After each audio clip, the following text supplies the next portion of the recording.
printer. Oh, yeah. Printer. Pen going.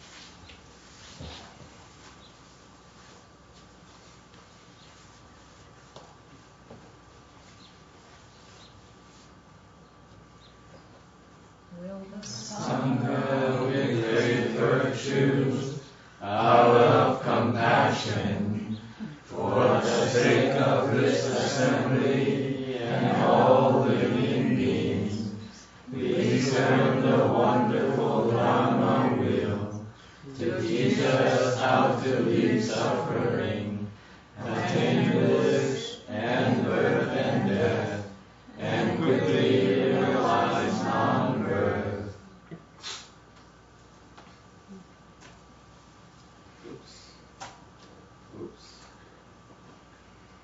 Hương thính đại đức tạng thịnh, vì thứ pháp hội cấp nhất thiết chúng sanh, tình chuyên diệu pháp luân giáo đạo nhà môn, như hạ liêu sanh trừ đi khổ đà bà, tốc chung vô sanh. Homage to the blessed, noble, and perfectly enlightened one. Homage to the blessed, noble, and perfectly enlightened one. Nam mô Sa Đan Thô Sư Chia Do Ye, Ơ La Hờ Đi, Sam Miêu Sam Pu Tô Xie. Nam mô Sa Đan Thô Sư Chia Do Ye, Ơ La Hờ Đi, Sam Miêu Sam Pu Tô Xie. Nam mô Ta Đa Kha Tô Ya Đà Ra A Ra Ha Đê Tam Miêu Tam Bồ Đà Tọa. Nam mô Ta Đa Kha Tô Ya Đà Ra Ha Đê Tam Miêu Tam Bồ Đà Tọa. The Unsurpassed, deep, profound, subtle, wonderful Dharma, beyond 1,000 million aeons, is difficult to encounter. Now that I come to receive and hold it within my sight and hearing, I vow to fathom the thus come one's true and actual meaning. Vô Thượng Thầm Thầm Mi Diệu Pháp, Bát Thiên Ban Kiên Nam Tao Màu, Ngã Kim Kiên Văn Các Thọ Trì, Nguyện dài như lai chân tạng nguyện. O Buddhas and Bodhisattvas, Venerable Shenhua, Venerable Bhikshuni, O Venerable Advisors, Amito Phổ. Chư Phật Bồ Tát, kính thưa Hòa Thượng Kiệt Hóa, kính thưa Sư Cô, kính thưa quý vị trên tri thức Di Đà Phật.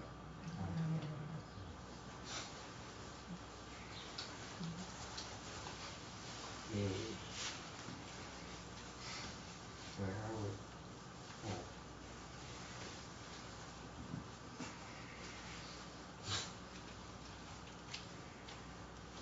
We're broadcasting about a little bit late today because we ran over a little bit this morning as usual. Okay, where are we?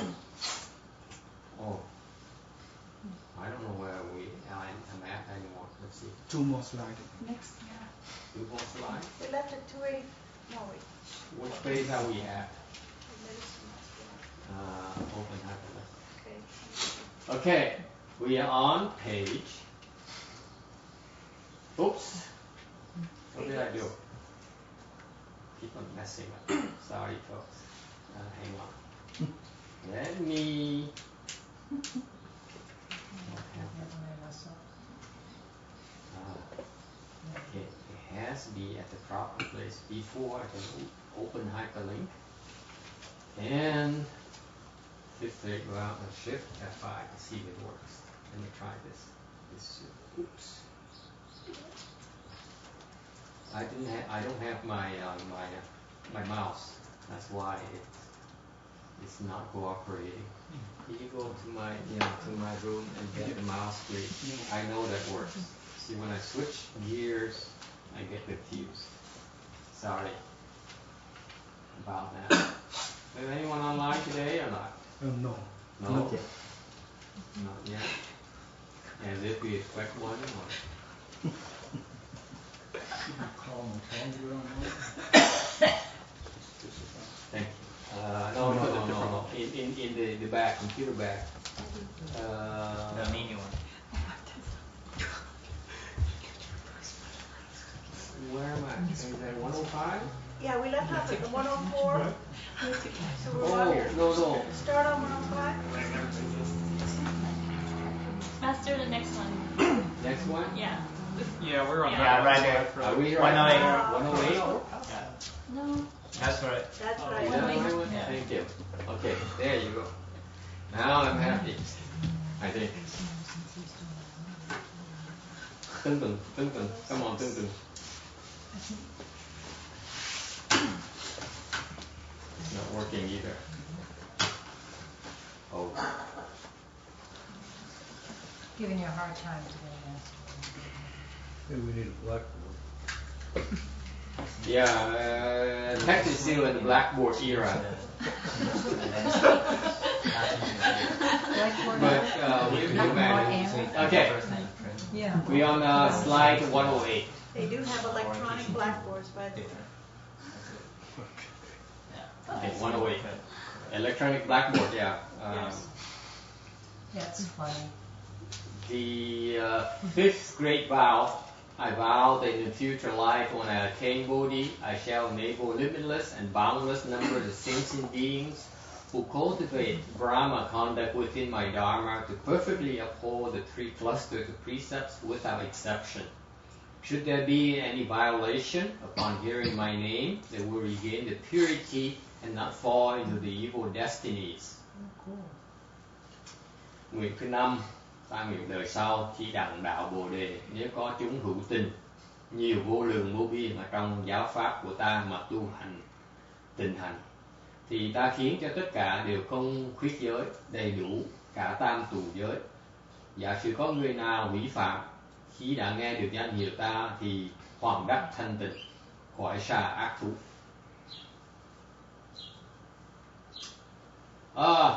This section, this fifth vow is about regaining purity once you break precepts. Why is that?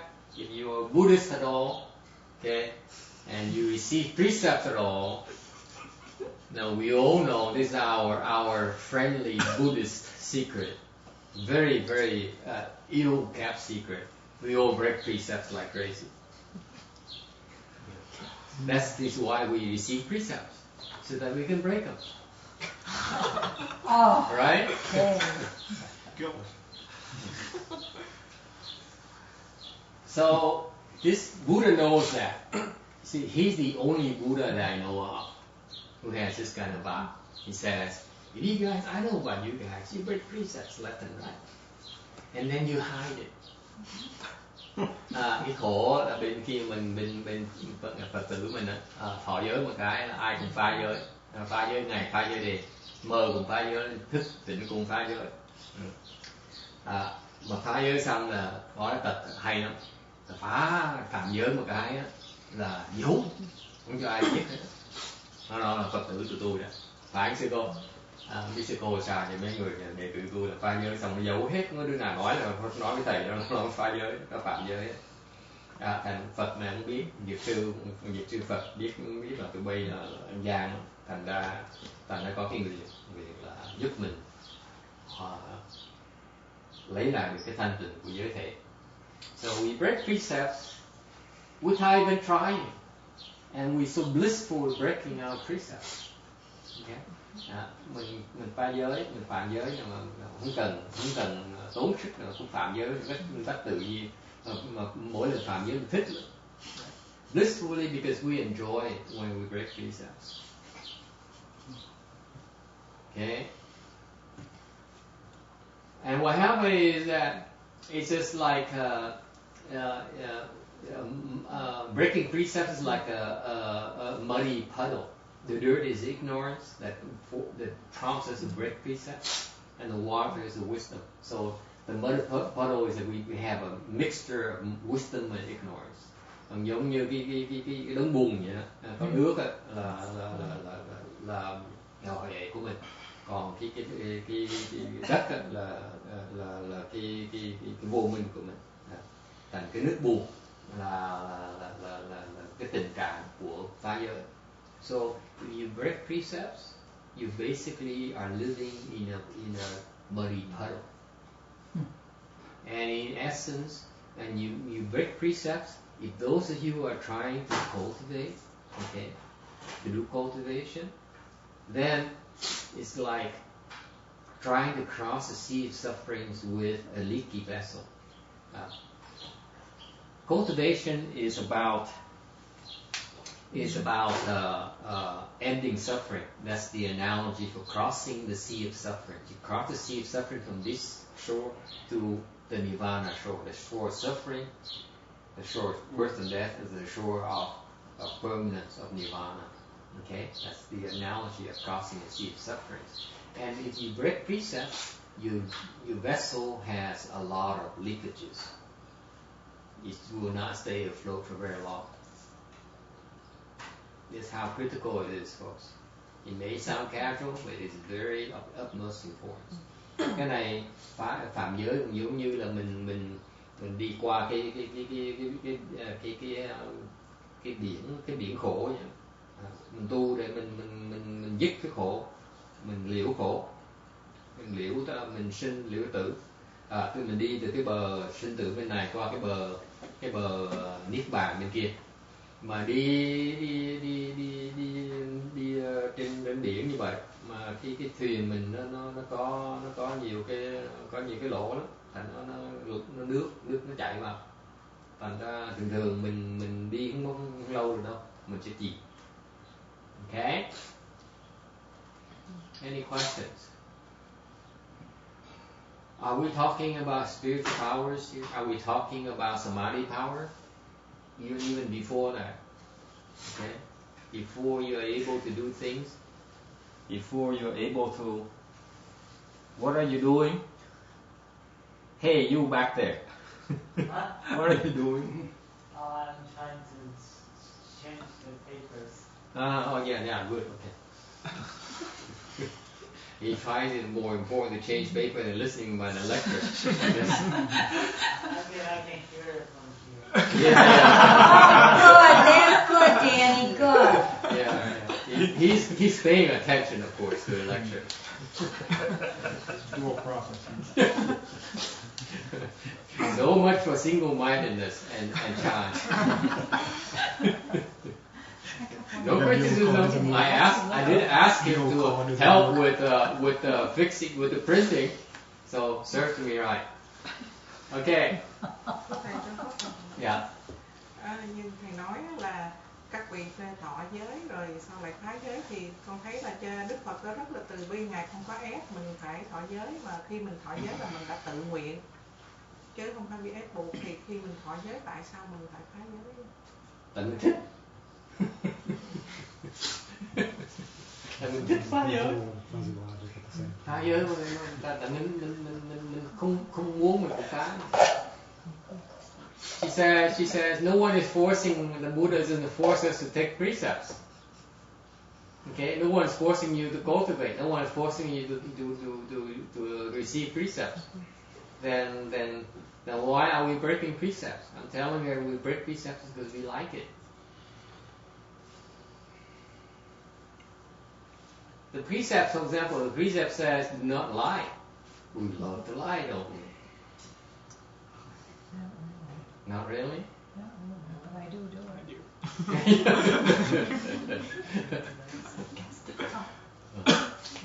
You have any money in your wallet? Of course not.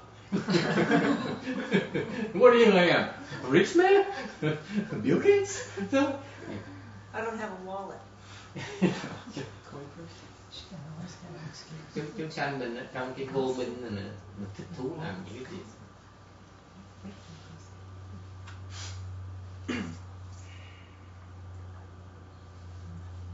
So we break precepts because of ignorance. We do stupid things because of our mental state of mind. Mình phạm giới là tại vì tự động cái trí mình, cái tâm trí mình như vậy, cái trạng thái cái tâm trí mình như vậy. Okay? And it comes from desires. Thường phạm giới là tại mình thỏa mãn cái dục tính của mình. Mình cần thỏa mãn cái dục tính của mình, thành mình phải phạm giới.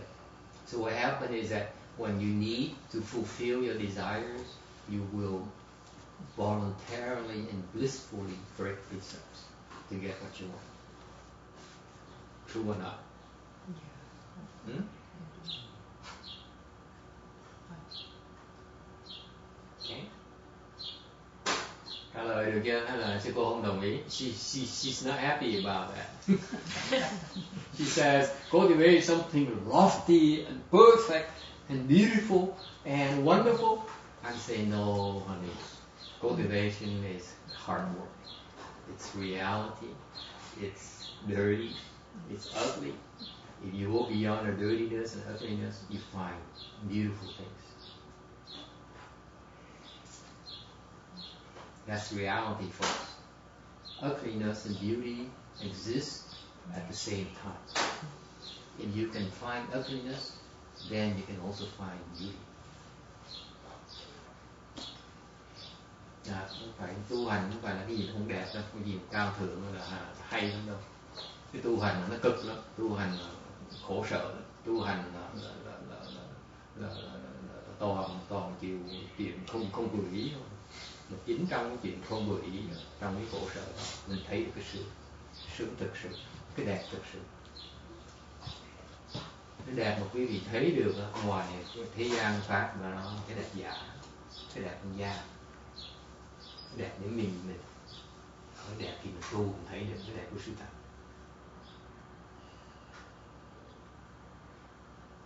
Okay.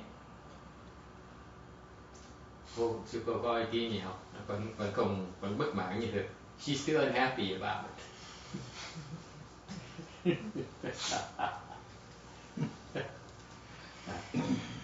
Thầy nói cái đoạn sau là con chấp nhận là tu là rất là khổ, nhưng mà trong cái khổ nó khi mình thấy được một cái điều rất là hạnh phúc ở trên cái điều đồng ý với cái đồng mà con nghĩ là các cư sĩ tại gia, tức là mình gọi là Phật tử mà thọ giới, tại sao lại phá giới mà lại thích phá giới, mình không bắt được đó. Tự nhiên thọ giới mà không ép, mình tự nguyện thì mình phải giữ, mà mình thích phá thì đừng nên mình thọ. Con nghĩ gì? She says he has no problem except the breaking the precept thing. Especially, she's really concerned about the lay people who are not forced to take precepts, who when they take precepts because out of their sincerity they take precepts. And how come they break precepts? She still does not understand that lay people. She does not believe that lay people who, since they want to take precepts out of their own free will, they would voluntarily break precepts. Human nature. That's because she's left the home life pretty young, so she hasn't gone through the desire mill yet. Yeah, those of you who knows about the boy and girl thing, the birds and the bee thing, okay, you know that once you get involved in that, it's you're a different person. Sư cô xuất gia hơi sớm đi, sư cô mà còn đã qua chuyện trai gái này nọ, thì sư cô biết một khi mình dính vào cái chuyện trai gái mình là con người khác. Đó là một cái ví dụ thôi. Cái là nhiều khi mình phá giới, mình phạm giới, tại vì nhiều khi mình không đủ tự chủ, mình phạm giới.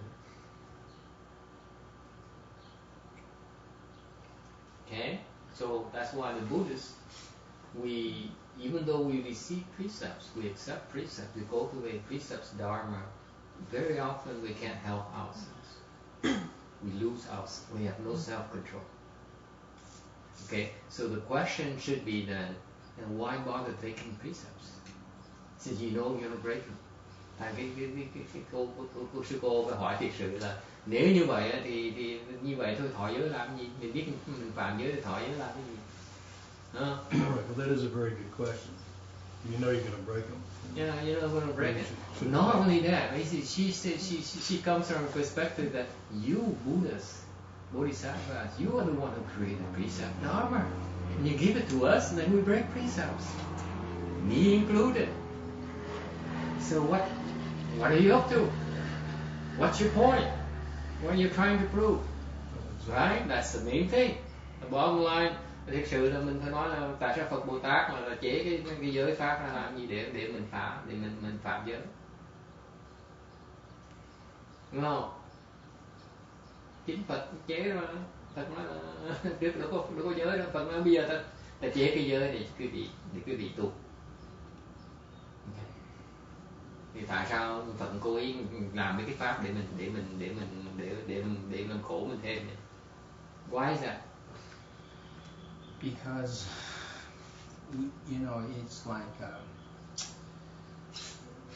it's like a long path. If you never start and say forget about precepts, you'll never get going. This path is so long that we're going to fail and fall a lot, and that's just a part of it. And we just have to do our best to keep trying to get up. Every day, lay people, we have to fight the desire and follow the precepts all the time. But what's the big deal? What about the people like the worldly people, the smart people who says, or the non-Buddhist people, or even the Buddhists who do not take precepts? They don't need to know about precepts. So what's the big deal? The Mahayana precepts, samadhi and wisdom goes in that sequence. Yes, but so what? So what? Never mind about samadhi. I don't want to cultivate samadhi. I just want to have a happy life. Can't you Buddhists give me something that makes me happy, that brings happiness to my life? Why do you have to make make my life miserable? It's not about making you miserable. It's about trying to unfold our own inherent wisdom. That's the ultimate goal. So, if you want to be happy, it's okay too. Yes. But Master, it's kind of taking over and over tone here of like you're going out there and deliberately like I'm going to do this one today, I'm going to do that one today, and it isn't. For me personally, it isn't. There's an awareness that I have taken precepts and I don't want to break them. I do, yes, but it's not a deliberate act of an intent. I'm aware of the seriousness behind the vow of the precepts. But why do you take the vow in the first place? You were fine. You were doing just fine before you became Buddhist, weren't you? There was still quote unquote sin in my life.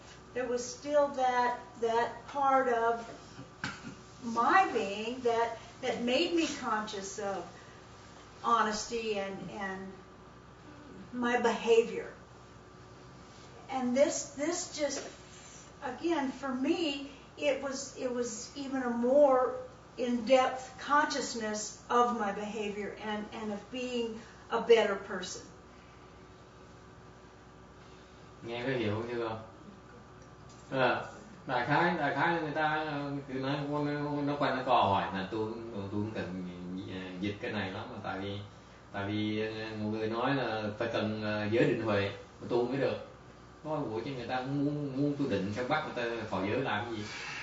Đâu có ai muốn tu định đâu, đâu có ai muốn huệ đâu, ta muốn sung sướng thôi. Muốn lại Phật pháp mình không có gì làm ta sung sướng nữa, mình không cần tu nữa. Còn có người có bà kia, bà nói là tôi có thấy cuộc đời tôi thiếu, tôi có làm những cái trật, tôi muốn sửa những cái trật đó, không biết những cái trật để sửa. Okay? Guys, it's even very fundamental here. Precept is not something to bind you down. Okay, it's something to inconvenience you folks. It's not meant to be that. Quý vị hiểu lầm rồi. Cái giới không phải là cái để làm quý vị tổn thất, làm quý vị ràng buộc lại. Okay, it's not. That's not what precepts are about. It turns out to be that way. To be truthful. Thiệt ra chung quy nó thành cái chuyện ràng buộc. But it's for a reason. Okay? Precepts basically are a description of where the dangers are for you.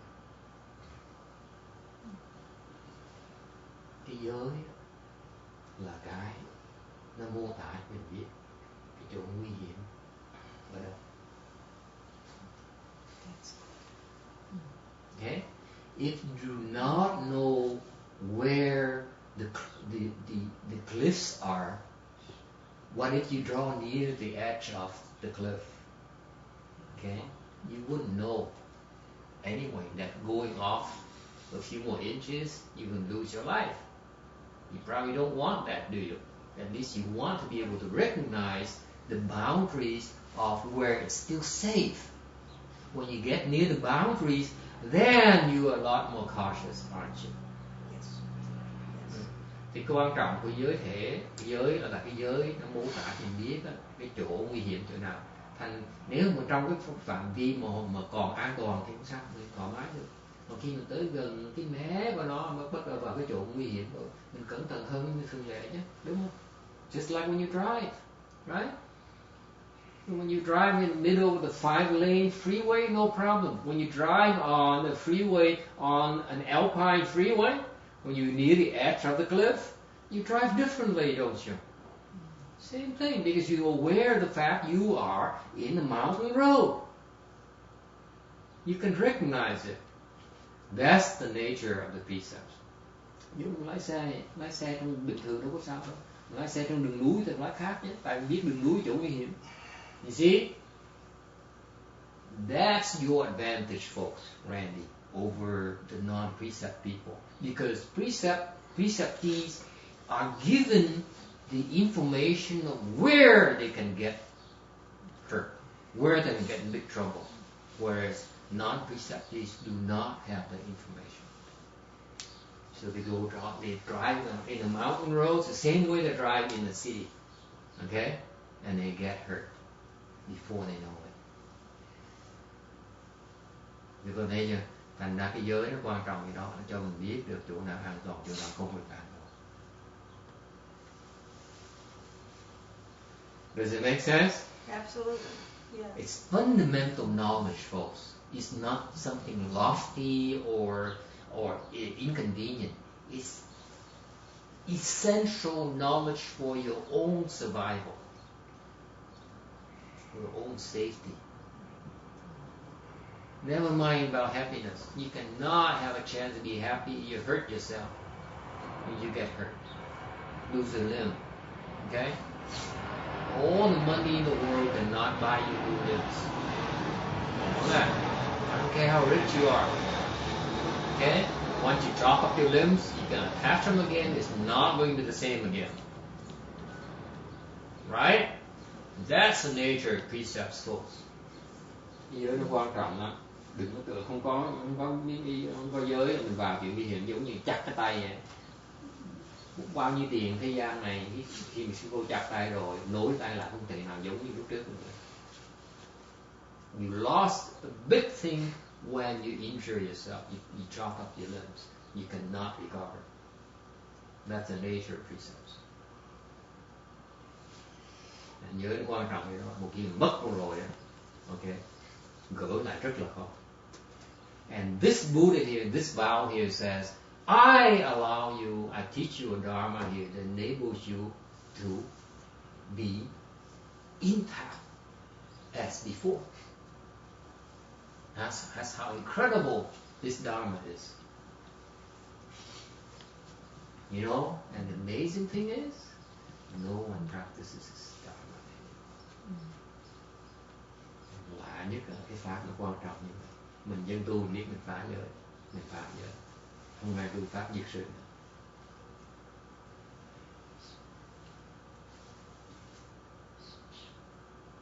Okay?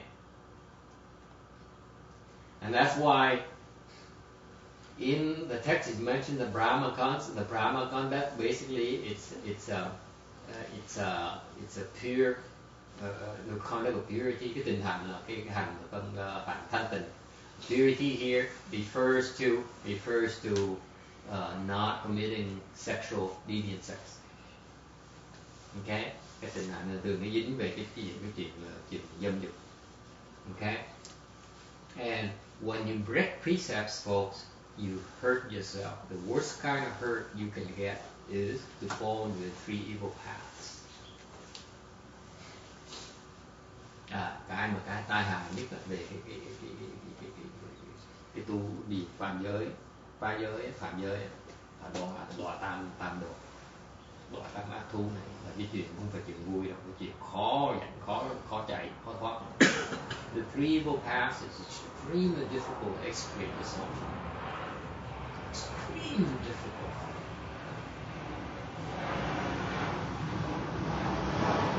You have no chance, basically, on your own. Okay? And this medicine Master Buddha Dharma here helps living beings remain on the good paths. Pháp diệt sư này giúp cho chúng sanh không đọa tam đồ và ở trên những cái thiện đạo. Okay. And upholding of the precepts, nếu mà không khuyết giới, is like a perfectly round and full moon. It's a beautiful thing to see. It's pure beauty, folks. Những cái người giữ giới là những người một cái đẹp lạ lùng. Cái đẹp thôi. It's not the phony thing where you put on the makeup and do the hair and that kind of thing. The beauty here, folks, radiates from within. Cái người mà giữ giới là không phải là cực đẹp như bên ngoài, như ta phải chải mắt, chải tóc, rồi ta phải vẽ bôi son, vẽ phấn, bôi phấn vẽ son. Mà cái đẹp này đẹp từ trong nó phát ra. Okay. Can you recognize those types of people, folks? Stick around long enough, you see, you recognize it. It's beautiful. The kind of beauty that does not incite, that does not create sexual desires. It doesn't excite you. Okay. Anyway, any questions? Ai thắc mắc gì không?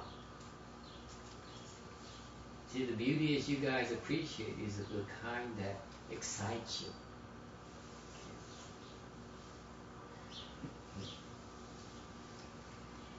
Okay. And you are able to perfectly uphold the three clusters of precepts. Tam tụ giới. Có thể giữ được tam tụ giới. Clusters of precepts are basically a set of a lot of precepts. Okay. Cái tụ có nghĩa là nhiều cái loại giới khác nhau. Okay. There are three kinds. Precepts of gathering in living beings, cái loại giới mà để nhiếp những cái chúng sanh. Here you widely practice all good dharma for gathering in all kinds of living beings. Cái này những cái loại mình tu những cái thiện pháp để mình giúp đỡ, mình nhiếp thọ tất cả những chúng sanh, tất cả hết, chứ không phải chỉ một cái loại chúng sanh nào thôi. Meaning any kind. We gather in dogs, we gather in cats, we gather in evil people, we gather in good people, we gather in short people, we gather in fat people. No. There are all kinds of dharmas to help us. Okay? And mình tất cả mọi người. Cái pháp này là pháp để tu, mình giúp hết tất cả mọi người, chứ không phải mình chọn người, chỉ giúp người tốt thôi. And by doing that, you accomplish the transformation body. Tu pháp này sẽ hoàn tất được cái hóa thân. And then the second kind of clusters of pure precepts called precepts comprise the wholesome dharmas. Là những cái tụ thứ nhì, tụ giới thứ nhì là cái nhóm để mà tu những cái thiền pháp thôi. Okay. Basically, they cultivate all good dharmas, the 10 paramitas, the 84,000 assisting the way practices. Okay. Những cái thiền pháp gì? Những cái thiền pháp này là đủ loại hết. Những cái thiền pháp, những cái 10 ba la mật, 8 vạn 4.000 pháp khác nhau để mà trợ đạo. Okay? And basically, all these dharmas are to do no evil and to practice all good. Cái này là gì? Là mình không làm ác, mà mình chỉ làm tất cả những chuyện tốt. Okay? And by doing that, you accomplish the reward body. Làm như vậy thì mình hoàn tất được cái báo thân. Cái báo thân là cái thân của Phật rất là đẹp. The reward body is most adored. Beauty, folks, comes from goodness, from doing good. Not doing evil and doing good. Cái đẹp của báo thân là từ hành những cái thiện pháp, làm chuyện tốt, không làm chuyện ác. When you do evil things, folks, you exude this kind of ugliness that makes people afraid of you and not wish to look at you. Khi mình làm chuyện ác, dù mình có ngọt ngào, mình có thể mặc áo quần đẹp đẽ, nói ngọt ngào, giàu có, nổi tiếng, nhưng mà mình có một cái chúng sanh gặp mình có cái tợ, trong tâm có cái tợ, có cái sợ, không muốn gần, không xa. Okay. Number 3, the precepts comprise of the rules of discipline and deportment. These are the Vinaya and the rules of deportment. Phần thứ 3 là cái phần những cái giới luật. Okay, and by cultivating this cluster of precepts, of pure precepts, you will accomplish the Dharma body, and you will unfold your wisdom. Khi mà tu những cái giới luật này thì mình thành tất được cái pháp thân này. Okay, this is what Randy is referring to earlier about precept samadhi. You do this, okay, you will. This is necessary for you to. This is the foundation of your samadhi power, and thus your wisdom.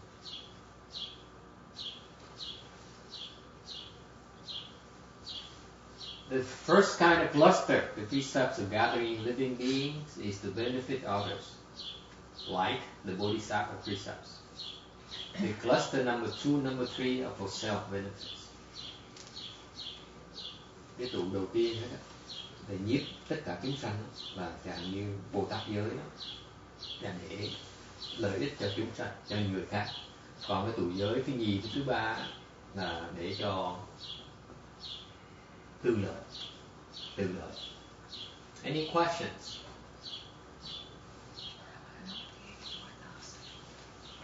No questions? What's the 84,000 assisting the way practices?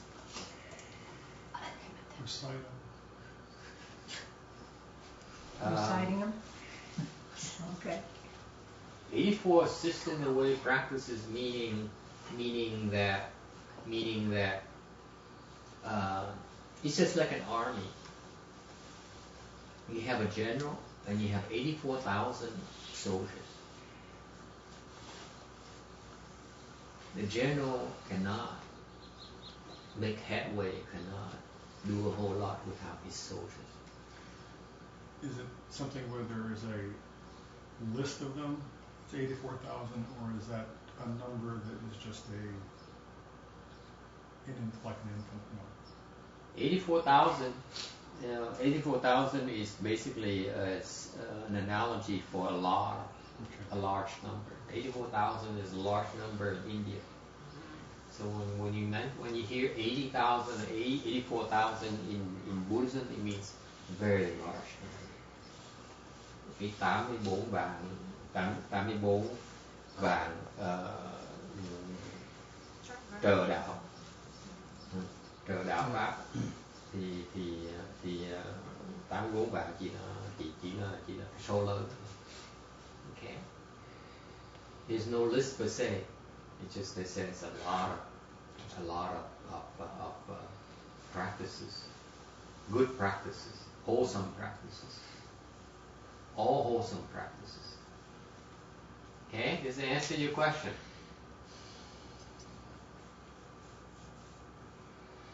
Okay, there is a caveat here. This Dharma here is that if you violate precepts and you practice medicine Master Buddha, it will help you retain your precept purity, okay, if it were not intentional. If you were to intentionally break precepts and then go and call Master Buddha and practice it so that you can regain purity, it's not going to happen. Cái này là cái giới này, thiền nguyện này, những cái năm này của Dược sư có nghĩa là không có nghĩa là mình có thể mình cố ý mình phạm giới xong mình tu pháp Dược sư thì mình chịu lửa đâu. Nếu mình cố ý phá giới thì tu pháp Dược sư không giúp được, không có lợi ích gì. Okay, any other questions?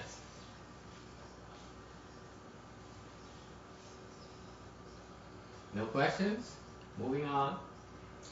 The sixth great vow. I vow in the future life when I attain Bodhi, if there are sentient beings whose bodies are inferior and whose faculties are imperfect, who are ugly, dull, blind, deaf, mute, deformed, paralyzed, and hunchbacked, or afflicted with skin disease, insanity, or various other sicknesses and sufferings, upon hearing my name, they shall all become endowed with upright features, keen intelligence, and perfect faculties. And they shall be free of sickness and suffering. Nguyện thứ 6, ta nguyện đời sau khi đặng đạo Bồ đề, nếu chư hữu tình nào thân hình hèn hạ, các căn không đủ, xấu xa ngoan ngu, đu điếc câm ngọng, luyến què lưng còng, lác hủi điên cuồng, chủng bệnh khổ, khi nghe danh hiệu ta thì liền được đoàn chánh triệt huệ, các căn đầy đủ, không còn chịu bệnh. Mấy chữ nó hơi mấy chữ gọi là cổ văn, kệ nghe cho nó quen đừng có lo. I told the Vietnamese, there's some very old Vietnamese, and just listen to it. It's all right. Body deficiencies, ugly, you don't look so good. Features are out of whack. Dull, not very smart.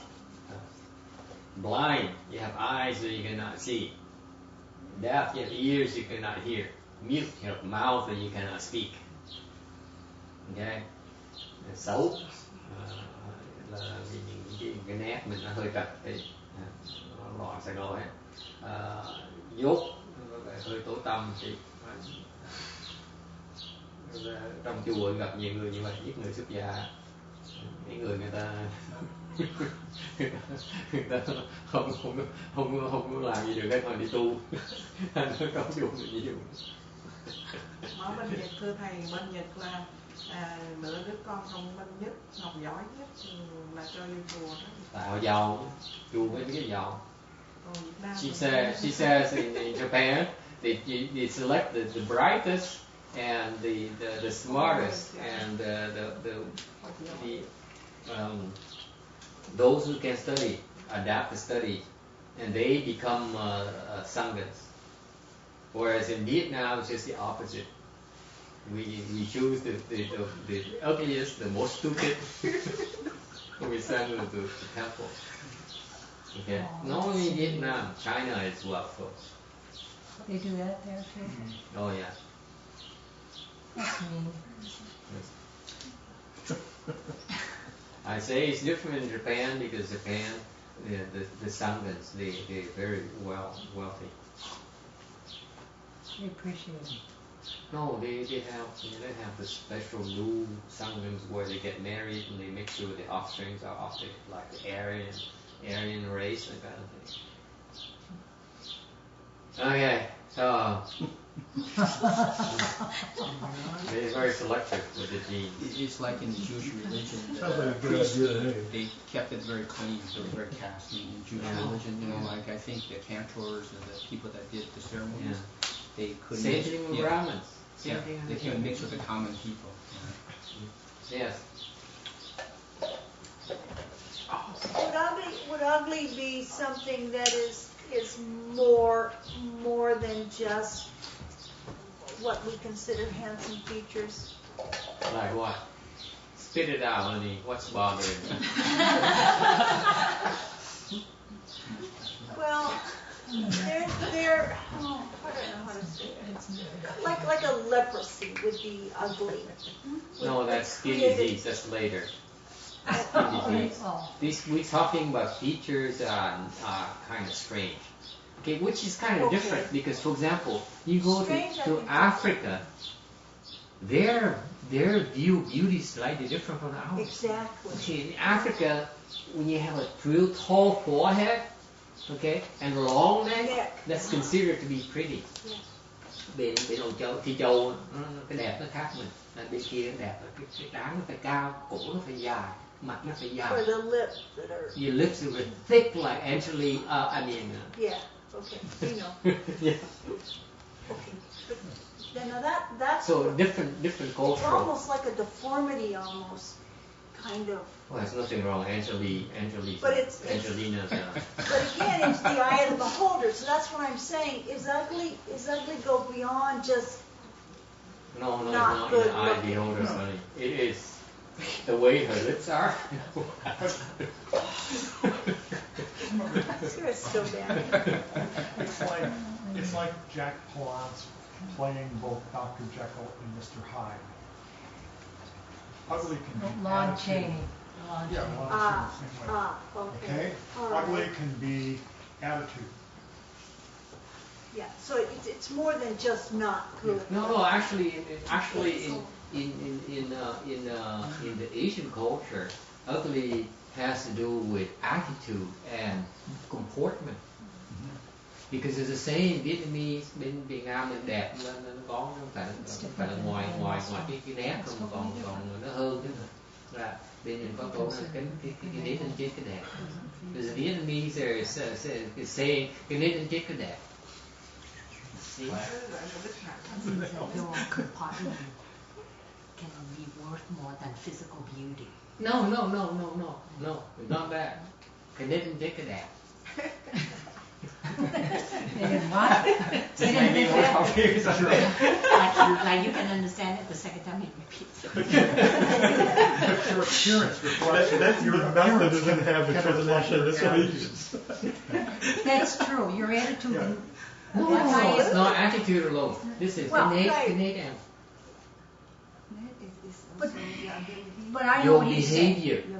You're right. Your social graces. Not only behavior, social graces. Cái đấy là Well, they can dressing get is your social appearance, graces. too. See, the Asian, the Vietnamese, we know beauty, believe it or not. Okay, not the way Hugh Hefner looks at it, but I don't but know. in the Vietnamese, yeah, Hugh Hefner, you have to be a blonde, you have a certain measurements, that kind of thing. Right. That's That's superficial. fake. That's superficial. Yeah, it's you see the That's Vietnamese. what that sounds like. Huh? That sounds like it's superficial. Ugly is not good looking. Yeah, That at sounds that point. superficial. It's bodily deficiencies. What do you want? But like This is what? before plastic surgery. Okay, but like the little cleft lips and things like that. Yeah, Those, yeah, right. Those are, yeah. Yeah, I mean actually The deformity. Deformities, right, yeah. But in Vietnamese, as I was saying, connect meaning social graces. It's not attitude. It's not comportment. It's your social skills. Okay? Đánh chết meaning it kills. It kills by hitting. See, Vietnamese is very precise. You know that? Huh, Janice?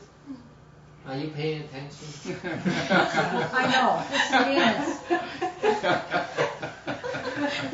She's hurting like hell. Why are you talking about beauty?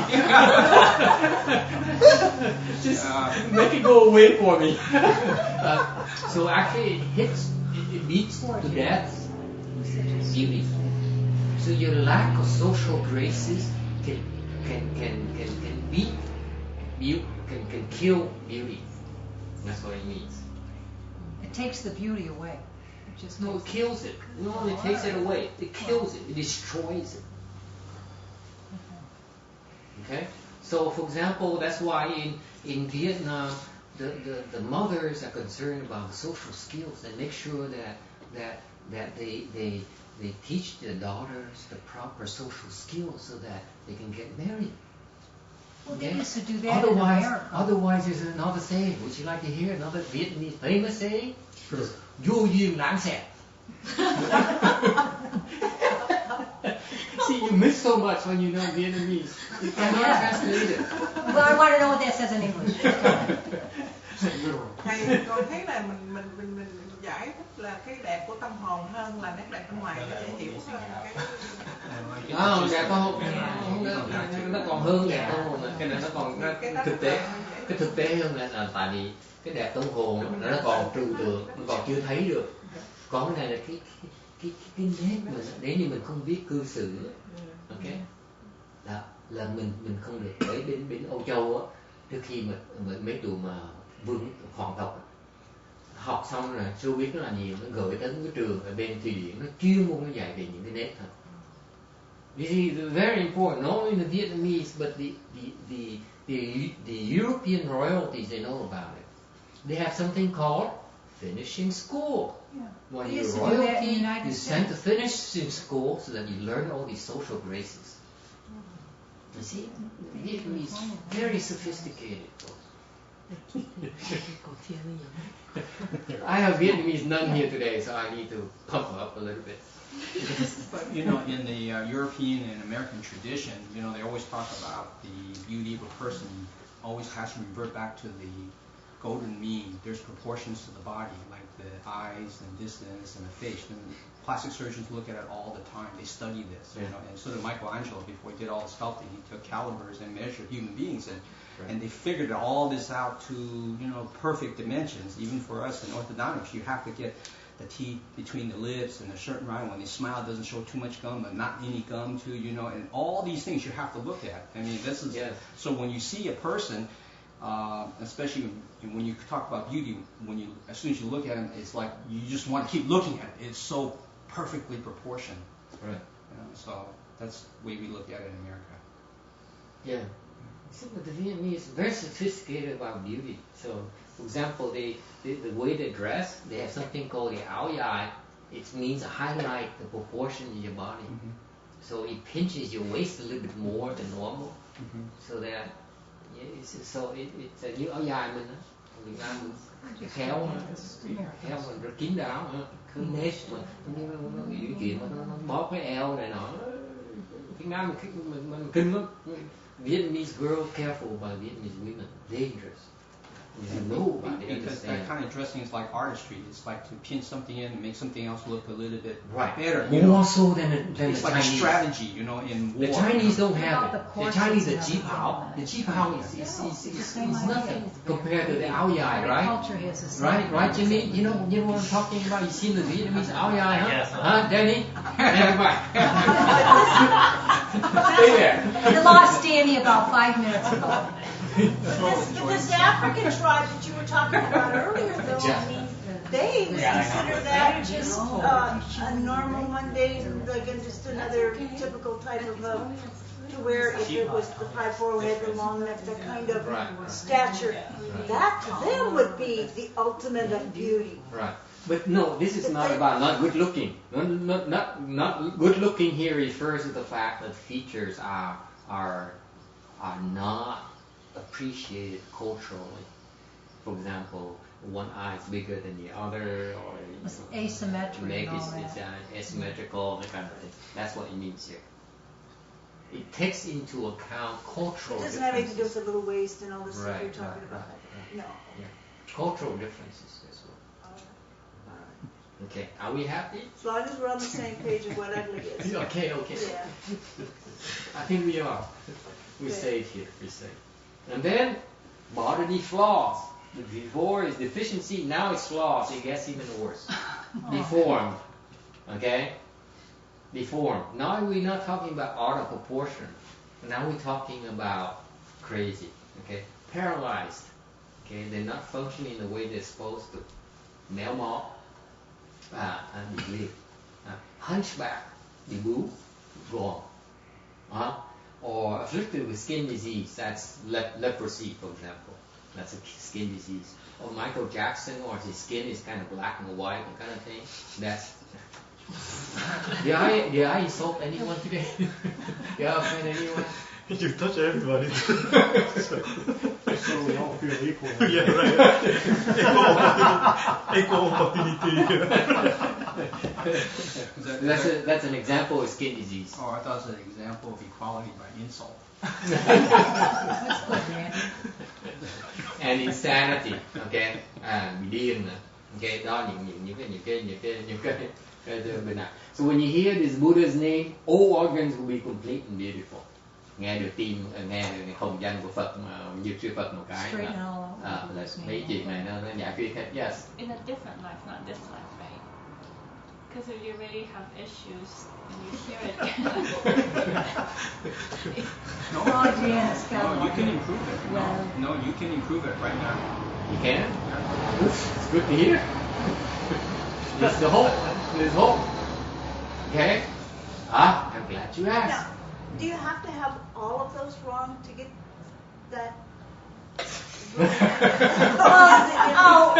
No one person has all that. No one, you know what I mean? a very unfortunate person. Well, let me put it this Very way. unfortunate. If you're that unfortunate, you don't deserve to hear this. Too late. You're just hopeless. Yeah, Impossible to you be missed the serious train with you already. guys today. I mean, God, all right. What? I'm kidding. Next time the Dharma, we are At varying degrees, Linda, it's okay. You can have one problem or you can have 10,000 problems. It's all the same as the Buddha. Okay? No problem. I have some anecdotes for you. In the Song dynasty in China, back then, okay, the woman who upheld medicine master mantra. Anyone knows a mantra? Of course, none of you believe in mantra. Okay? And he also bows to and recites his Buddha's name. One day she fell sick and requested help from a monk, any monk. And the monk spoke about the cause and condition of this particular Buddha's in Buddha land and his vows and practices, like the way we do here in our Sutra lecture. She felt great joy, and that night she dreamt of Medicine Master Buddha holding a cup of medicine. She drank, began to break sweat, and suddenly felt light ease. She woke up. See? Special effects. Yeah, I was just gonna say. It was right at the right moment. What was the sickness? Huh? They didn't say. You Whatever wanted it to, is. come on, Lindy, now you're Whatever getting it too is. technical. Yeah. It's not cancer, let me tell you. Okay? So far so good? Sư cô nghe đọc cái này không? Cái này là bên đời Sung thì sự vật, đời Tống. Tống là người ta giữ cái trì tu cái pháp diệt sư này. Bữa cái bị bệnh. Xong ông thầy tu giảng về cái pháp diệt sư này. Rồi nghe thích thú với sợ. Cái đêm nằm mơ thấy dược sư Phật tới cầm cái nước Thì lúc là cái thuốc uống một cái là toát mồ hôi, xong rồi thấy thanh thản, like is thanh thanh nhàn, tỉnh dậy lạnh. This is what happened. This is documented. This is documented in the Chinese records. Okay, this actually is pretty authentic thing because it's like the miracles in Catholicism, where actually it's verified and it's researched and interview and everything. So yeah, this is documented in the Chinese record. Okay, cái này là trong những cái đời mà họ giữ những cái tài liệu này là đời xưa, hoàng đế phải chấp nhận có người chuyên môn giữ những tài liệu, những quan lớn làm những cái tài liệu rất quan trọng. Okay. Second anecdote. Okay, a woman who's blind, and a monk taught her to decide the medicine master Buddha's name. Just decide the Buddha's name. She did for 3 years, and then she could see the whole house. Người bị đuông được dạy trì danh hiệu dược sư Phật, trì 3 năm thấy được. Okay. So when in the two slides previously, you saying it was written saying just hear the Buddha names and then it's that give at least for me the feeling that okay it's going to happen really fast. Right. But some case it may be at least 3 years before you can see it. Yeah. So it depends on the person. It's not like it depends. That woman probably is different from let's say a bodhisattva. The kung fu is different. The blessings are different. What happened is that không hỏi có lý là tại vì nghe một cái được, còn người kia phải 3 năm mới được. Thế mỗi người cái phước cái duyên nó khác nhau, với cái chướng ngại nó khác nhau. Bồ Tát thì người ta sức là nhiều hơn, phước là nhiều hơn. Nhà người ta đang bị tạm thời bị cái phước nó đợi cái duyên để tới giật nó gạt xong. So each different people have different causes and conditions. But that woman, she has a lot of structures, so it took her 3 years. Maybe it may take longer for some of us, or maybe less than others, because it depends on your blessings and your obstructions. Okay, but the Dharma is there, right? Okay. Anecdote number 3. In the Qing dynasty, cái thời Thanh, thì có quốc sư là Ngọc Lâm.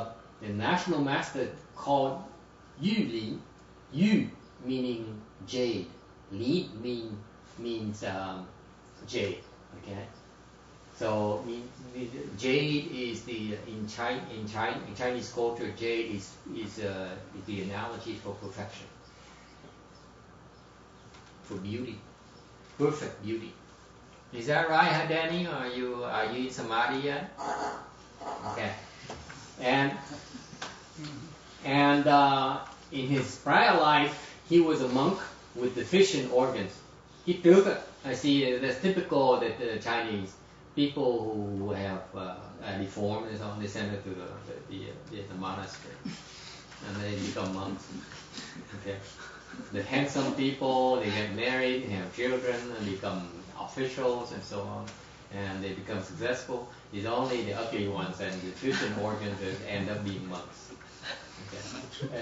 Kiếp trước là thầy tu mà hơi thiếu thốn mấy cái căn. Cái văn hóa Tàu là vậy. Sống được ngoài thường người ta gửi trong chùa.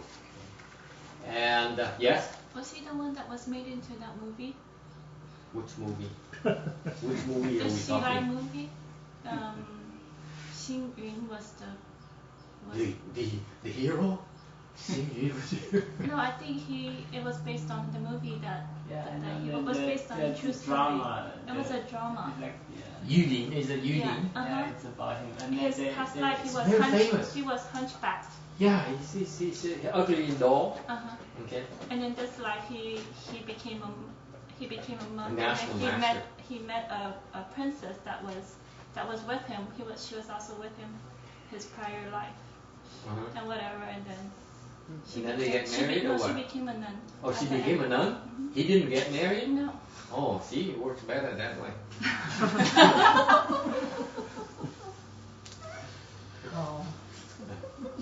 So that's Yuli, huh?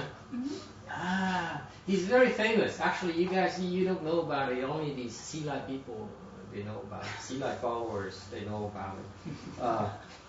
He used to be a monk with deficient organs. He used to be ugly and dull. Ugly meaning deformed and hunchback, and dull meaning stupid. Okay. Oh my God, I'm being recorded. There goes. Okay. Thì cái ông Ngọc Lâm này lúc trước là cái kiếp trước là xấu xí dễ sợ, xấu xí mà đần độn nữa. Bị gu lưng. And back then, at his prior life as a monk, the Buddhist donors made fun of him and looked down upon him. Okay. And back then he heard of Medicine Master Buddha Dharmador and he practiced it. And now then he became a national master. Most handsome, great wisdom, great reputation, very well known, very famous. Okay? Thì trước đàn na tí chín mà thấy mình xấu xí mà còn ngu nữa là khinh vậy sao? Cho cúng dường để khinh khi. Để ông mới phát tâm ông tu pháp môn Nhật sư. Thì bây giờ kiếp sau thành Ngọc Lâm, đẹp trai dễ sợ, đại trí huệ mà rất là nổi tiếng, người ta không biết nhiều. Okay, so that comes from a known Buddhist personality called Yuli. Okay, very famous national master, là thầy của vua, thầy của hoàng đế. All right, any questions? Yes, question. Over there on the right. Can you use a microphone, please? Is anyone online? No. No. Okay, fine. Then don't use a microphone. Actually, use a microphone because it gets recorded, I think. Does it get recorded or not? No. Okay. Oh, yeah, yes. So in that case, is that like the Buddha was meddling? Of course. So He's a Buddha. Yeah, how did Buddha say? Besides the medal? I mean, pay the debtors. How does The Buddha does pays he debt pay for the debt? medicine. Yeah, the Buddha the suffering. The difference between, okay, that's a good question. Hỏi là như vậy là Phật đang can thiệp cái chuyện người ta, nhưng sao không giải quyết cái vấn đề mà cái nghiệp bây giờ? What happens is that when the Buddha does it, okay, he doesn't get into trouble. Oh, okay. When we do it, we get into trouble. That's the difference. Because he has so much spiritual power. He doesn't get into trouble. He doesn't get into trouble. He doesn't create any problems. When we do it, we get into trouble. He doesn't. That's the difference. When we do it, we ask the Buddha to help this person, and the Buddha doesn't get into trouble, but we got into trouble.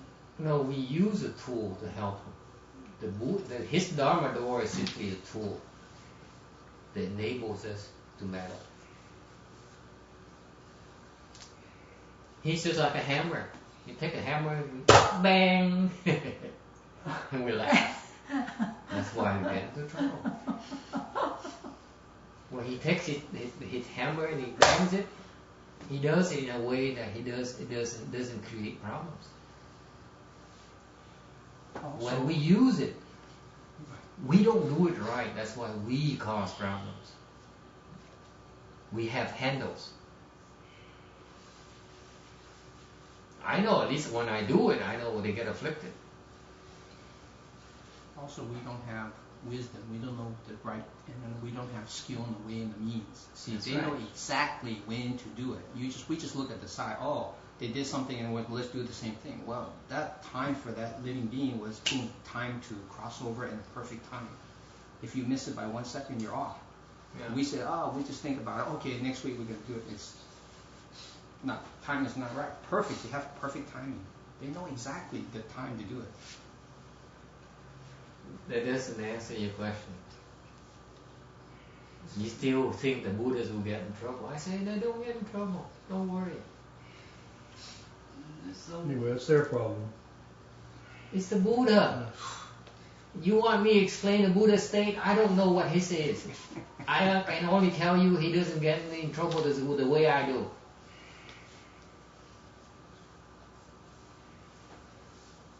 When you get there, you'll know, Danny. And make sure to come back to tell us. And then come and help me. Any other questions? It will be clearer as you practice more. Don't worry. Yes. Did your finger heal? Huh? Did your finger heal? Here.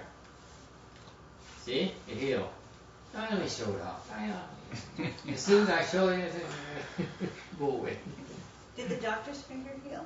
Huh? Did the I don't know. doctor's Don't tell me.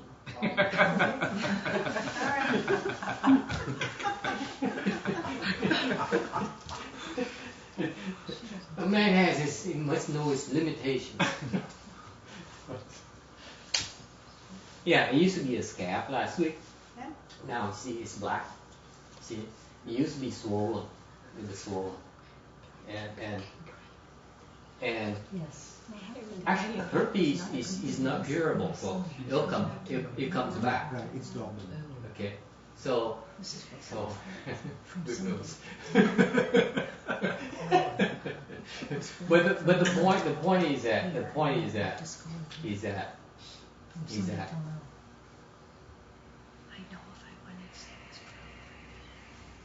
the different ways of handling it. Okay. It manifests it manifests as an obstacle, okay, or this kind of manifestation. To me, it's only a reminder there's certain leakages in my system. So I look at that and I say, okay, I need to take care of that, and then it goes away. Simple. You see, to me, it's all cultivation. It's not a big deal. Okay. Any other questions? Are we okay? Huh? The printer man? I need to make him happy this afternoon. Okay. The seventh great vow.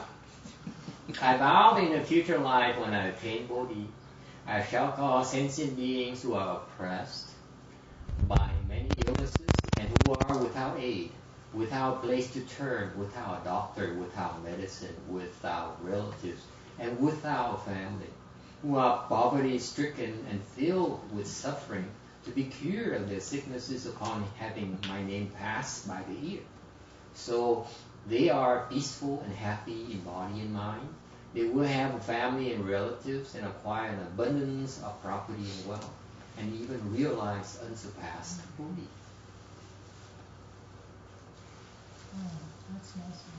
Nguyện thứ bảy, ta nguyện đời sau khi đặng đạo Bồ đề, nếu chứ hữu tình nào bị những chứng bệnh bức thiết, không cứu, không quy, không y, không thuốc, không thân, không nhà, nghèo khốn đa khổ, mà hễ nghe danh hiệu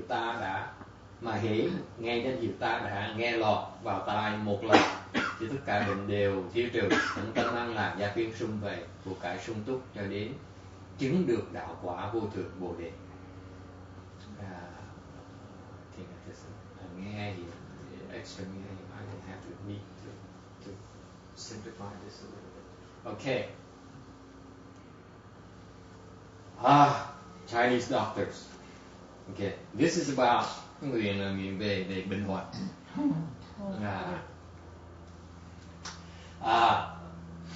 It's about the fact that sicknesses. When you're sick, usually when you're sick,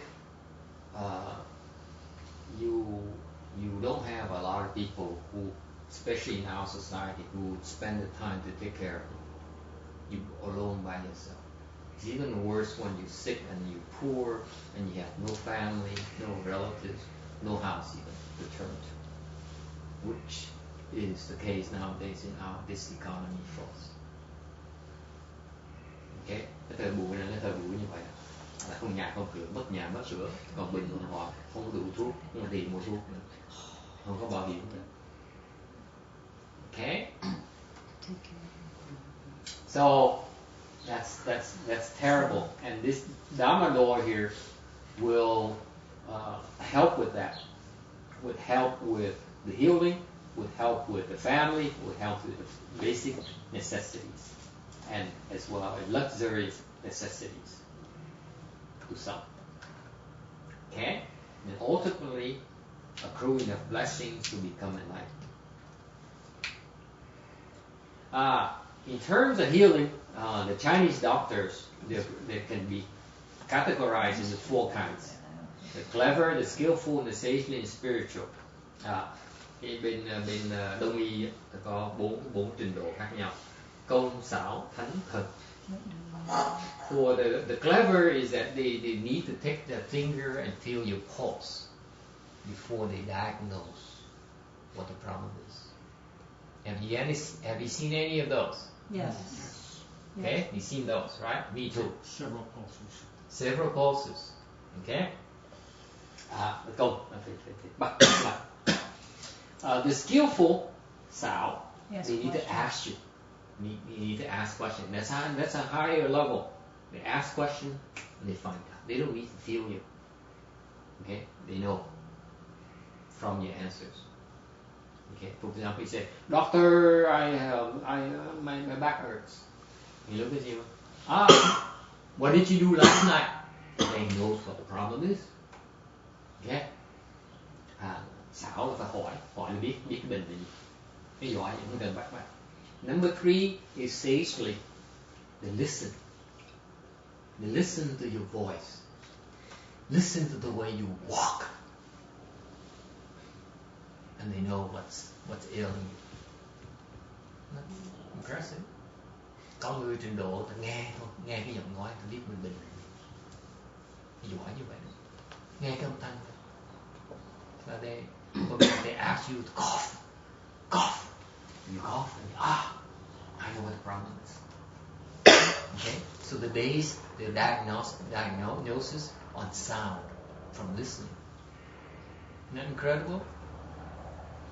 And the 4th one is spiritual, thần. They look. One look and tell me what the thing is, what the problem is. So, for example, Thức, the guy, Jimmy's doctor here, that's his number 4. He uses his spiritual eye to look at the thing. For example, he says on the herpes patients, many of those colonels and generals who have herpes, okay, he looked and he said, oh, he saw a chicken.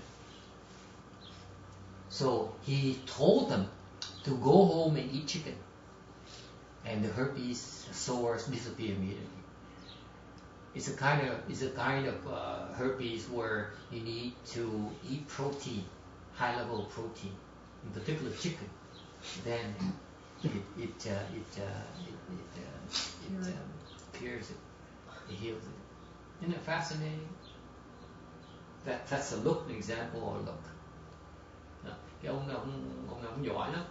Nhiên người ta bị herpes, bị herpes. What's herpes in Vietnamese?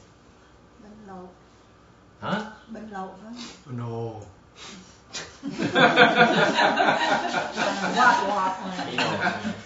No, this is like the lips that gets, It's like a fever blister. Yeah, it's a blister kind of thing. It's not the only.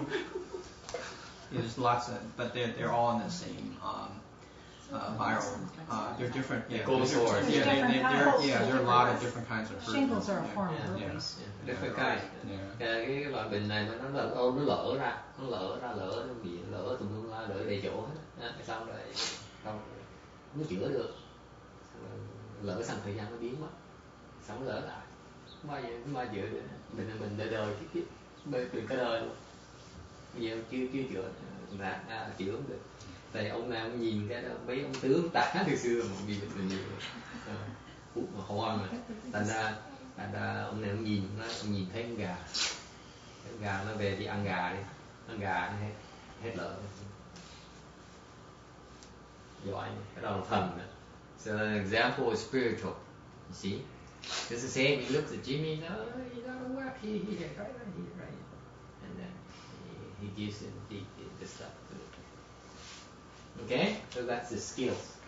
But you see, the doctors cannot give you peace or health like this Buddha. Okay, this Buddha is even better than this. Nhiều khi còn hay hơn mấy cái trình độ này nhiều. Okay, why is that? Because when you look at illnesses, there are three kinds. Tại bệnh có ba loại. One, the first one is of the four great elements being out of whack. Okay, cái là bốn tứ đại nó bị lệch ra. What's the four great elements? Our body is made of the earth element, the water element, the wind element, and the fire element. Fire is your body heat. The wind element is your breath, right? You cannot live without breathing. What's the earth element? What is solid? Your muscles, your bones, okay? And what's the other one? The water is your blood and all the watery stuff in your system. That's the four great elements. When the four great elements are in harmony, you have no sickness. Cái tứ đại mà nó được thăng bằng thì không có bệnh. Bệnh là tại vì cái tứ đại nó bị trật. Okay? So far so good? That's number one. The most common kind that doctors know of are they recognize the symptoms of the four great elements being out of balance. Okay? So the doctor before from the slide before, they are working on those four elements. Yes. That's what the worldly dharma is about. The worldly dharma is that they need to work on like four great elements. Okay. Cái pháp thế gian pháp á, là có thể chữa được cái bốn cái bệnh của bốn tứ đại, của tứ đại. So far so good. The doctors can heal the four great element illnesses. When they're out of balance, they restore balance. Is how they heal you. That's how you get help. The second kind of disease, illness, is caused by ghosts and spirits. Okay, this is why you need to go and see Rosemead Temple, because they have some people, some healers who go over and heal. Phải sư cô, cái này phải tới chùa Báo Ân, tại vì chùa Báo Ân có người tới chữa bệnh. Right? Because they don't give you, those people, they don't give you medicine. They don't give you anything. They go to you their own chi, their own human energy to heal. Okay, that's a form of healing, which is between 1 and 2. It's not entirely number 2. They talk like they know it's number 2, but they're not directly dealing with number 2, the ghosts and spirits. They give you relief. Okay, but this is where you go to like the Hindus. This is real. This is not superstition, folks. You go to India and they have healers, or they go to Penang, and they have all those islands in Asia or Hong Kong. They have healers. Okay, and basically the healer, the second form of sickness is due to the presence of ghosts. Okay, they deal with the ghosts, which are behind the sicknesses. That includes toothaches. Okay, I think I told you guys before an example of Guan, who you remember a few weeks ago came to Bosa, at the other Sung Yin Zen Center, and he had a toothache when we were in our Chan retreat, and in order to avoid breaking the retreat, I taught him a way to deal with it, and he recited his mantra and healed.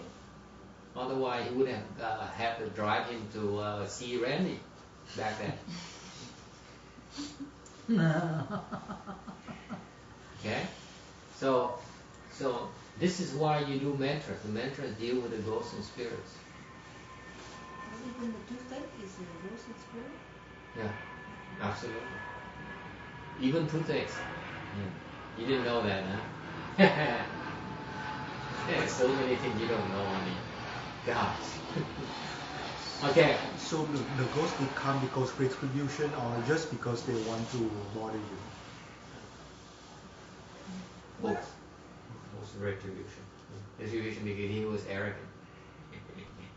he thought his kung fu was higher than me and became arrogant. At that time, he could read my mind. Some of it. So he thought he's cool. The guy with the toothache? No, Charlie. Guy was here 2 weeks ago. Is that the kid who could fly? Huh? Is that the guy who could fly? No. Charlie. Which one's Charlie? Charlie's very low level. But he could do Dabe Jo, the Great Compassion Mantra, 6 seconds. That's the kids that I taught. 6 seconds.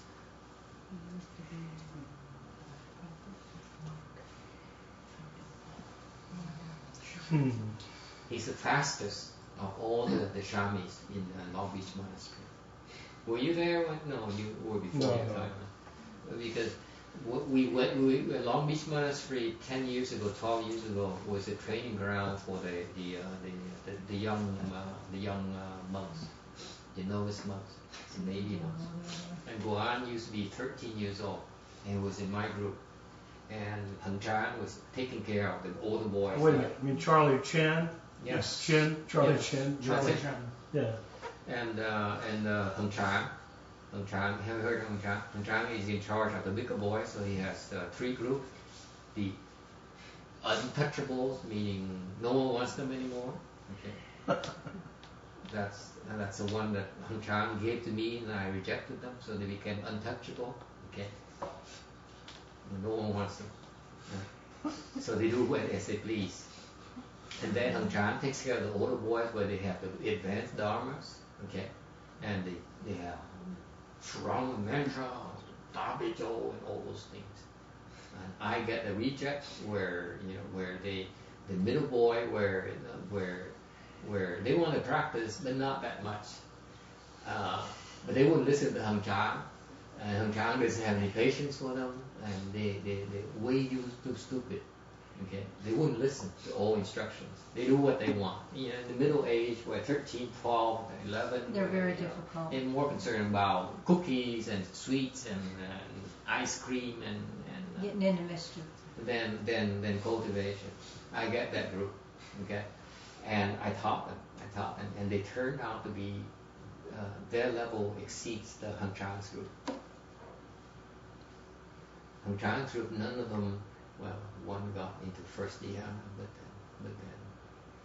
then he got into trouble very quickly. Guan is my top boy back then. He could do Dabe Jo in 5 seconds.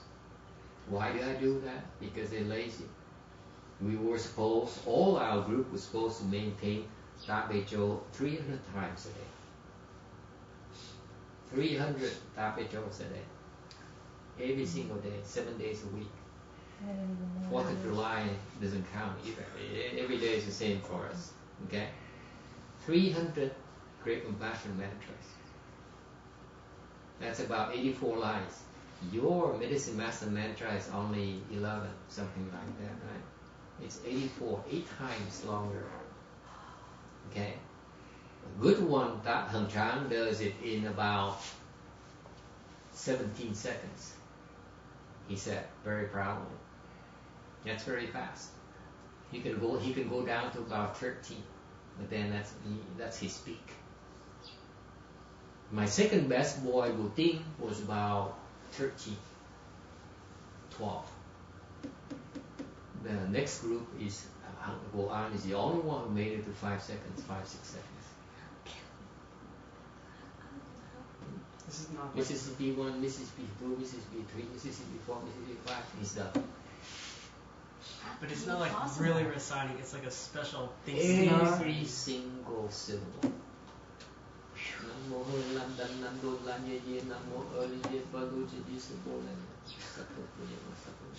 5 seconds.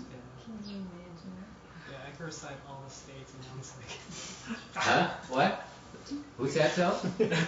Who said 1 second? Huh?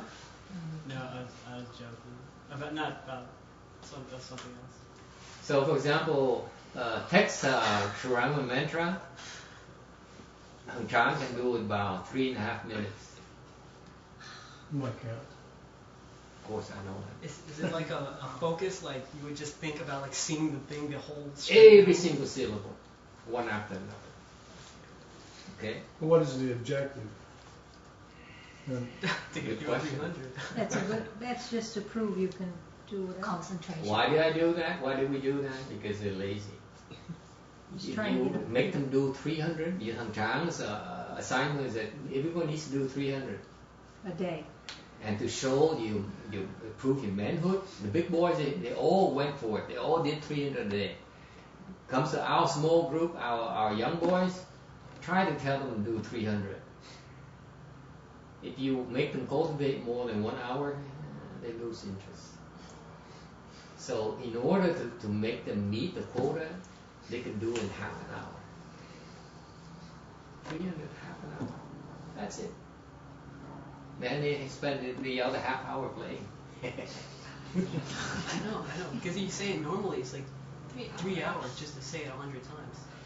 I mean, that's So normal. 300 times 3 hours, isn't it? Something like that. It's if you say it like the MP3, it takes It's a whole day.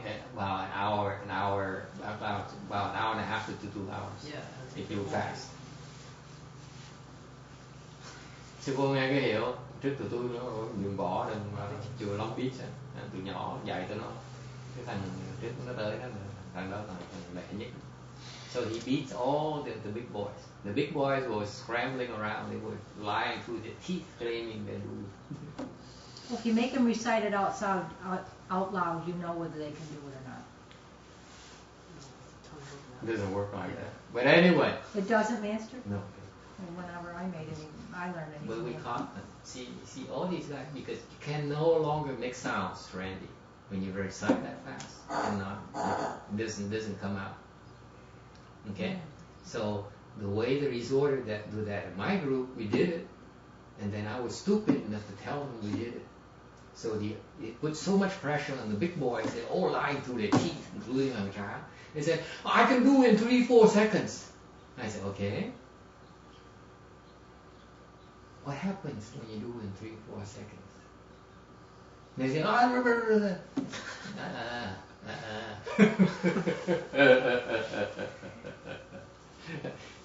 You cannot lie about it.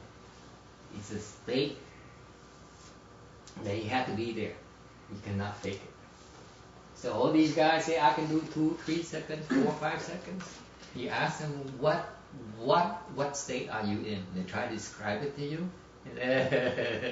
You don't know what you're talking about. So only Go An and I know about the 5 and 6. None of them knows about it. Anyway, That's cute. so the point is that the answer to your question is sometimes you teach them because of the expedient, but it's not that important. Speed is not that important. But I'm just saying, it's interesting. Yes. I still have some question on the ghost. Thank you. Yeah, I get sidetracked. If it's by retribution, then we have to take it. But if it's not, because of retribution, it's just because they want to bother, then it would be easier, or at least I have the right to fight back. Yeah, of course. But even if it's no retribution, you should fight back. There's nothing wrong with fighting back. But then you are delaying the rather just pay now and then. Right? You fight back and they escalate. That's another form of speeding it up the payment. You don't be too worried about it. We all have different objectives. Okay. They collecting, so they say, okay, you want to collect? Here, try to collect more from me. Okay, that would work out that way too. Yes. Where does this healing level apply in relation to exorcism? Exorcism is a possession by a ghost. And all you do is go away. And that's it. So this healing of the illnesses that are caused by the ghosts and the spirits. It is a form of possession. It's that same level of. Right. This good question. Như là người ta bị ma nhập hay sao? Ma nhập là cái loại cái nhì đó. Number 2 is something that doctors cannot help. It takes a spiritual healer to do that. Case in point, I received an email from Thomas Meyer. Remember Thomas Meyer? He said, "Oh, how are you? Oh, I disappeared on you. Just like that, I did up in the mountain doing my master's thesis." Okay. He's possessed by he has manic depression. And so he's possessed by a female ghost who's very attached to him. She likes him a lot. Okay, and it's something that the doctors don't understand yet, because they go through swings of depression or through a very high level of excitement. Okay, and it's very difficult to deal with it going through extremes like that. And all they can do is they try to numb it, but they're not. They're only addressing the symptoms. They're not dealing with the ghosts and spirits behind it. Yes. Did the ghost find him? Like, how would a ghost know who to go to? Like, did he owe him in the past? Probably. Master, I thought he liked her. He doesn't know that it's a she. I think he does. I just know it's a she. No, he doesn't. No. I just know it's she because of when Thomas came near me. That's when she manifests. Manic depression. People, they are possessed by ghosts. Yeah. Yeah, most mental illnesses is caused by ghosts. Yeah. Or spirits or living beings that we killed in the past, they're coming back for revenge. Yeah. That's what Master Shun was. Now they come and possess your body, take over your life. Especially schizophrenia, people that hear voices, that kind of stuff. At that time, the They do hear, elements those are is out real of voices. balance. We just cannot hear unless you're spiritual. The 4 great elements, is it out of balance? They're not necessarily out of balance. See, there's no symptoms, no signs of the great 4 great elements out of balance. That the doctors can see. Okay, so this is a case where the doctors cannot help you because they cannot see what the problem is. You have to wait until the problem is manifested before they can prescribe the medicine. So they keep going by hit or miss. Right. In between. So, for example, in the case of exorcism, for example, nothing wrong. I mean, they seem to be normal, right? I mean, the body is working just fine, and so on. But it's driven by a ghost. So in that neck of the wood, with the Catholics, they use the God and all those dharmas to evict the ghost, but most of the time they don't, because sometimes they're powerless against it. The ghosts sometimes are stronger than God in terms of spiritual powers. What about forgetfulness, like Alzheimer's? Is that possessed by ghosts too? Yes.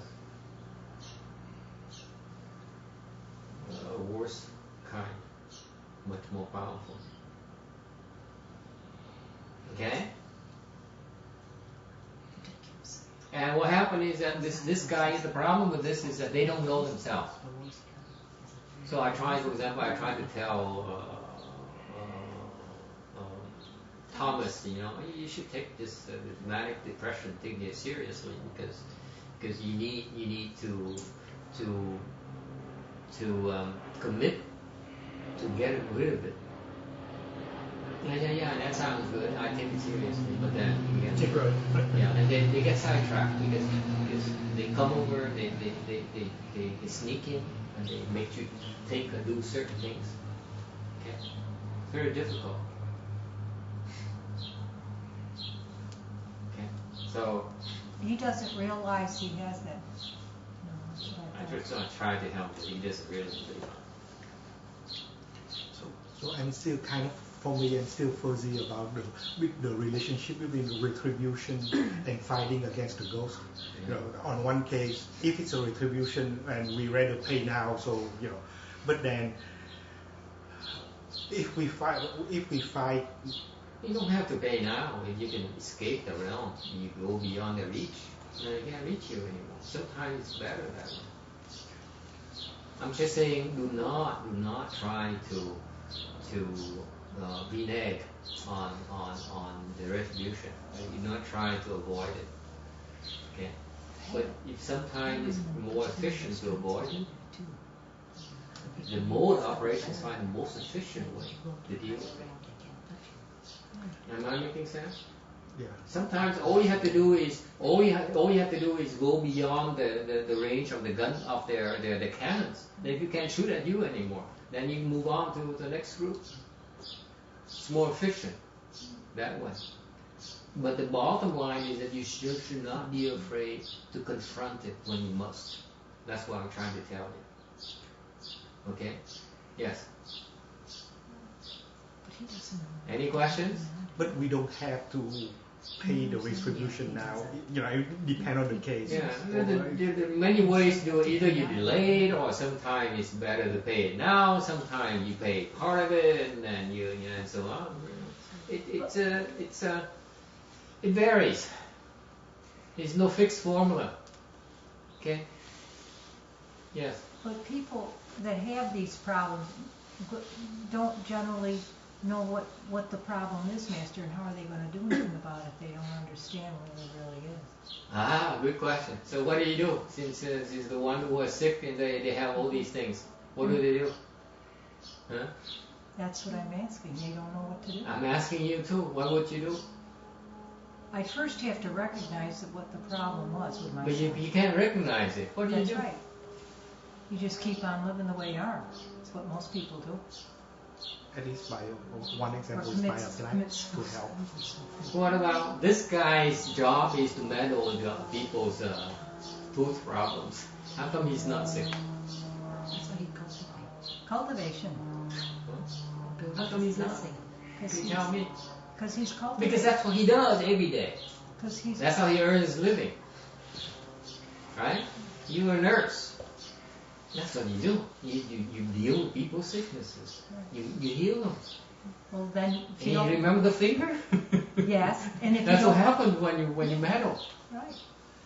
Okay? And he's meddling Right. in his entire professional career. How come he's not sick? Because he knows how to cultivate. No, he doesn't. Blessings. Ah. But eventually they wear out too. It's It's a matter of time. It's a matter of time. You have protection from a prior blessings. Okay. In one side, you're here to receive the blessings of good health from prior life. Whatever you did in prior lives to receive blessings, you have to heal. You have blessings for good health. That's what you have right now. And in earning a living, you are meddling and you are going against that account. What you do every day, okay? And every day you meddle, you have one more guy sitting in front of your house and your office waiting for a chance to take a shot at you. But they can't because there's something in front of them that blocks them from seeing you, from getting to you. That's what's called blessings. Now you know why blessing is so important. just deviating from the guy who doesn't know he has a problem. Right. But he's just fine. Look at him. He's look happy to me. But then you're talking about somebody else who's not happy. He is too. Well, you want happiness, don't you? Make up your mind. Wouldn't you rather be happy and worry about all these ghosts and sickness and spirits? Who cares? As long as you're happy, right?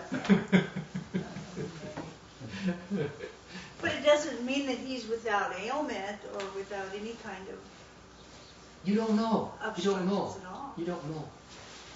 Well, I know What legs he hurt. did right is that he helped a lot of monks and nuns with the teeth problems.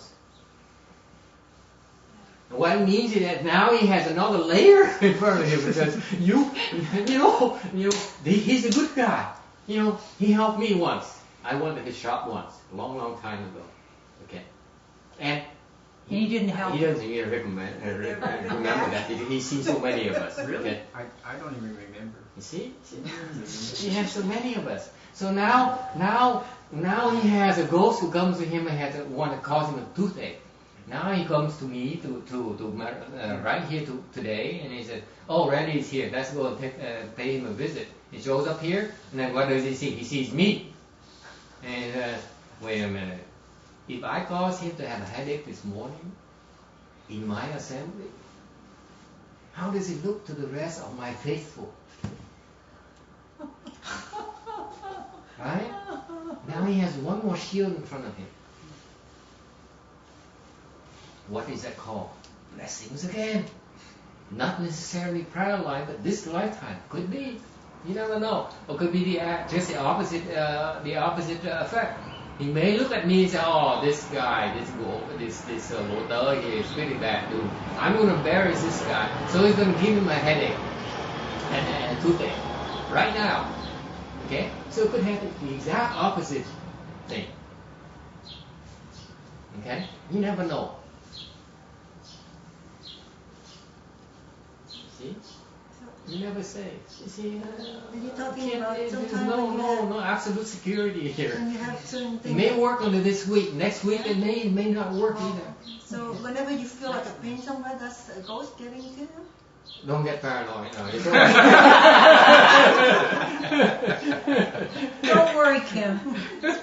Huh? Entrancement. What for? She got it already. Did she get it? No, I'm kidding. Anh nói tụi nó cần gồ rồi nó cần sợ thêm, thành đừng giảng nhiều, giảng càng nhiều họ càng sợ sệt. Bây giờ không dám tu nữa, đùng để quỷ thần nó đang quýnh tu. Of course. What's the big deal? It has always been the case. Now you know more doesn't mean that you should walk around and oh my God, it's gonna happen now. It's no big deal. You're like this all your life so far.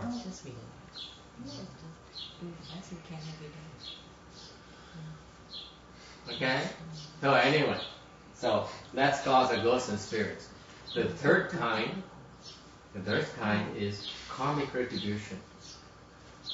Okay? Nghiệp phải trả. Cái loại bệnh thứ ba là nghiệp phải trả. Okay? What's the difference between the ghost spirits and karmic retribution? Anyone?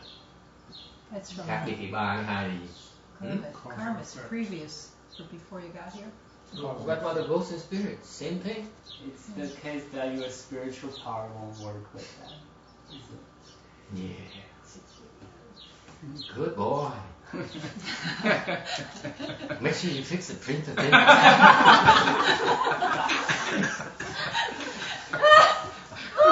You're going to have a lot more blessings. Biết hai cái ba gì không? Là cái thứ ba đó nó thần thông nhập.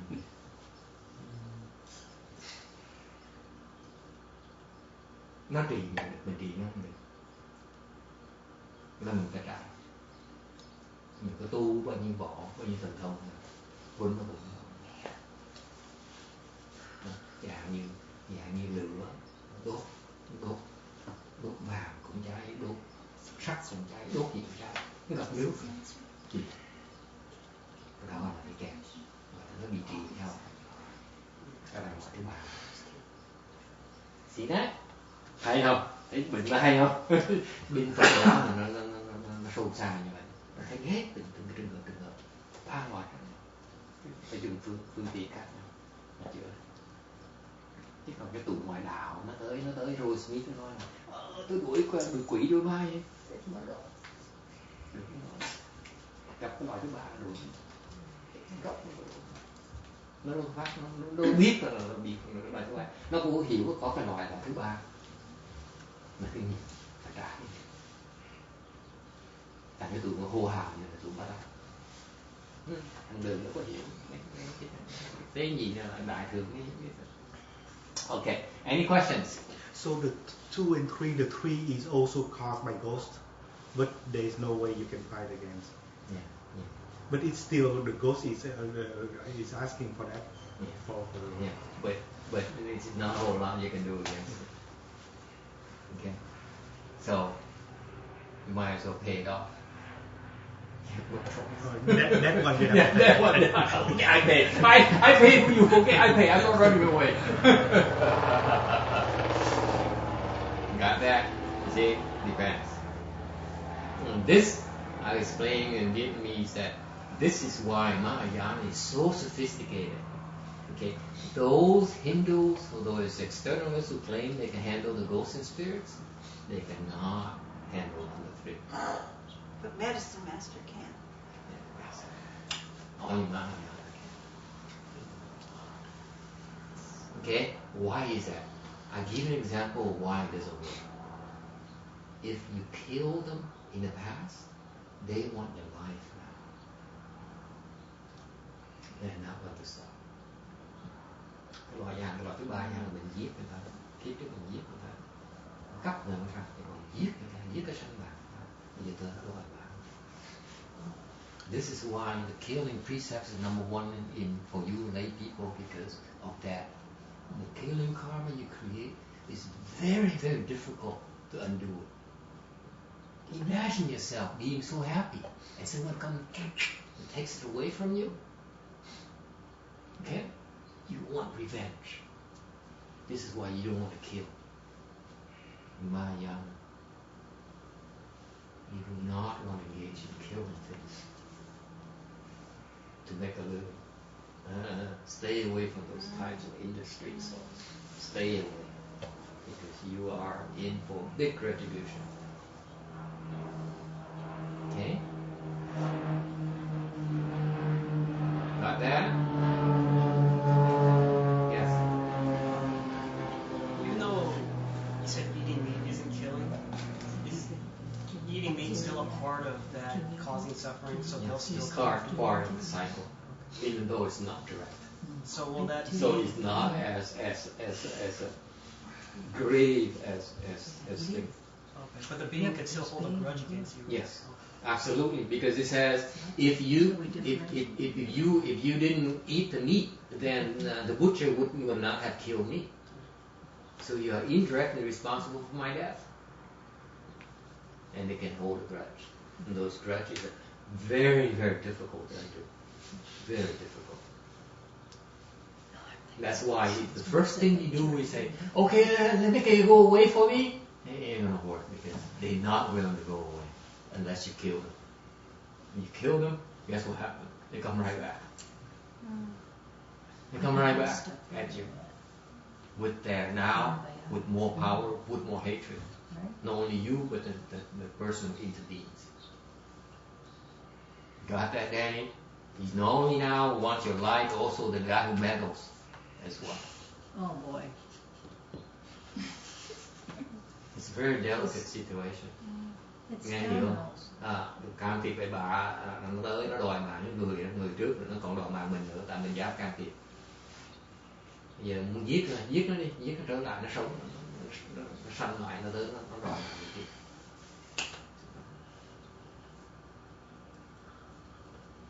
Yes. Master, what's the difference between the medicine master mantra and the Shivangama mantra? Different use. Different use? Different use. Different length also. That's a big difference.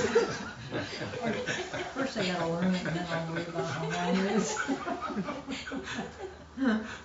So, yes, question here?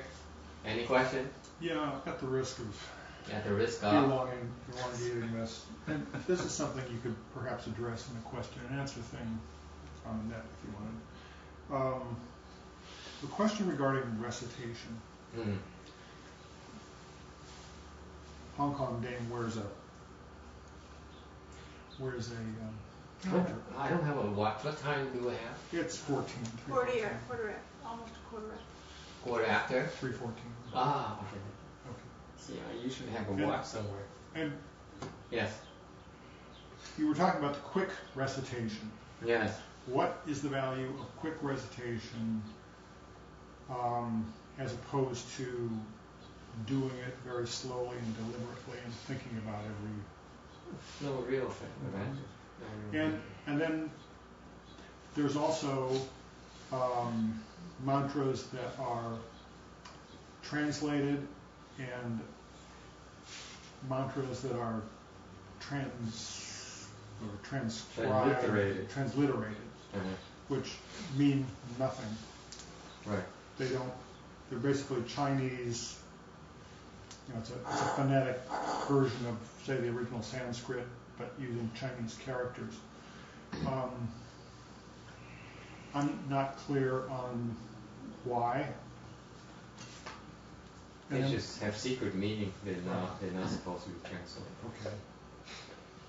Even the transliteration is inaccurate, but still that contains the essence of the sound contains the essence. Yes. Okay. And what if you were to translate them and recite them in English? You probably cannot translate. It's not translatable because sometimes they have secret meanings. Okay. That's not explained. Okay. And sometimes they have many more meanings. But if I don't know the secrets and I translate them and it has no meaning to me, then what is it? You can't translate it. Right, but I say, then what's the value of reciting? Reciting it is that you retain the original meaning. You're not altering it. Okay. When you translate, you're altering it. Yeah, well, the mantra themselves have a certain power, don't they? Yeah. What was the answer to the little vial that she wears? Is that what you were talking about? No, I'm talking about a counter. Wears a counter. Oh, a counter. She wears a counter. That little capsule. That little capsule has I believe the medicine. They don't last. We don't buy those things. They're a pain in the neck. Like the other night, we were going for a walk and she had it on and she erased it. She said, I think it was 32 and I need to go to 108. Okay. but those little capsules that you wear, are they of any benefit to wear? Yeah, they help. She's referring to the Shranga mantra. Right. Yeah, it helps. It's good. You have some protection. And some weight around your neck as well, so you don't. Yes. What if I accidentally washed it in the washer? Wash what? The Shurangama mantra. You are in trouble. Drowning karma. That's how big retribution. Nice and oily. Not what? We all put healing hands on you, Jen. That's okay. I know artificial resuscitation. Yeah, it's not a good thing. Sorry. Man, I never saw you make a face before, Master. Well, it's one of those things where it have some advantages for wearing it, and if you don't do it right, you make a mistake, you also have to pay the price. It's both ways. It works both ways. It's not, always. When we sleep, we wear that it's not. You wear it when you take a shower? No, when I sleep. You wear it when you go to the bathroom? When you go to the toilet, you wear it? No. Okay. You wear it when you sleep? There's nothing wrong with it. Are you supposed to take it off? No, I'm just setting him up so that he does my printing. Better do it the way he said. One track minded. No, it's all right. It's okay. 'Cause Yeah. sometimes when Actually, it's a good thing. Actually, it gives you protection. Yeah, because when I don't wear it, that comes to bug me. Yeah, and it shows up later in either in this sutra or Earth Floor Sutra. No, it's Earth Floor Sutra in chapter 5 or 6. It explains about the dreams and the ghosts and so on. It's common in your case. You hang around, you go attend a lecture, it will explain that section clearly. Okay, so let me hold my thunder for a while. Okay, so we'll come to that. Do left home people wear things like that, or have, Do we wear things like Yeah. that? you?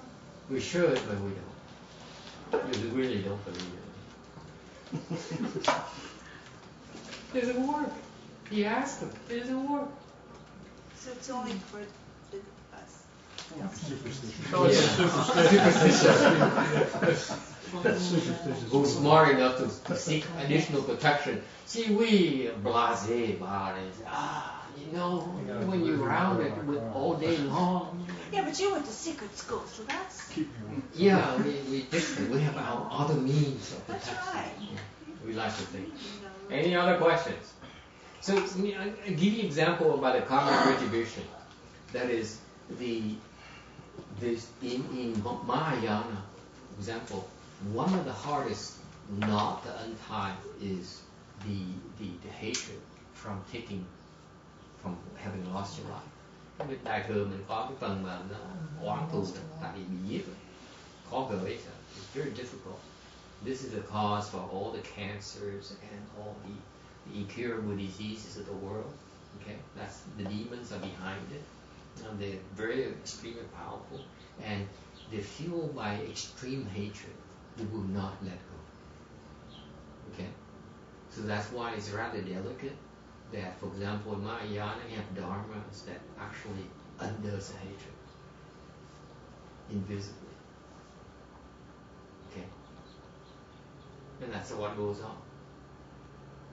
What's the dharma? For example, in the secret school, we have particular secret dharmas where we actually are helping undo the hatred. Hatred. Yes. And this is from behind or from? Invisibly. Okay. So it takes a while. It takes maybe more than one lifetime, or maybe more than a week. Depends on different circumstances. Depends on a lot of things. But actually, there's a dharma to undo the hatred. Okay. So, and part of that is this medicine master mantra as well. He does that as well. So that's good. We're saying that every day. Yeah. So we actually are undoing a lot of hatred when you practice this dharma.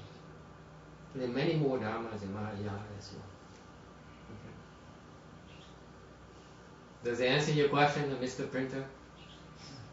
Okay, thank you. Thank you.